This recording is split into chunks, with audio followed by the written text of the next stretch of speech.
1965ஆம் ஆண்டு அமெரிக்காவில் உள்ள ஓசியோ என்ற மாநிலத்தில் பிறந்தவர் தான் சுனிதா வில்லியம்ஸ். தனது இளங்கலை படிப்புக்கு பிறகு அமெரிக்க கடற்படையில் விமானியாக பணிக்கு சேர்ந்தார். சிறந்த சாதனைகள் புரிந்ததற்காக விண்வெளி ஆராய்ச்சியில் கலந்து கொள்ள வாய்ப்பு கிடைத்தது. பல பயிற்சிக்கு பிறகு 2006ஆம் ஆண்டு முதல் விண்வெளி பயணத்தை மேற்கொண்டார். 2006ஆம் ஆண்டு அமெரிக்க விண்கலத்திலும் 2012ஆம் ஆண்டு ரஷ்ய விண்கலத்திலும் பயணம் செய்தார். சர்வதேச விண்வெளியில் உடற்பயிற்சி செய்வதற்காக நடக்கவும் ஓடவும் இயந்திரம் உள்ளது.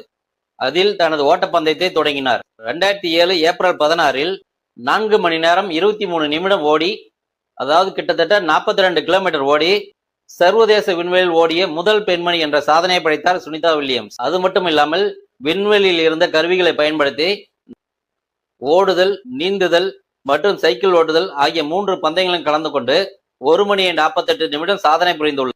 2024இல் பயணப்பட்ட விண்கலத்தில் ஏற்பட்ட கசிவின் காரணமாக பூமிக்கு திரும்ப முடியவில்லை. 2025இல் அவர்களை கொண்டு வருவதற்காக டிராகன் விண்கலம் பயன்படுத்தப்பட்டது.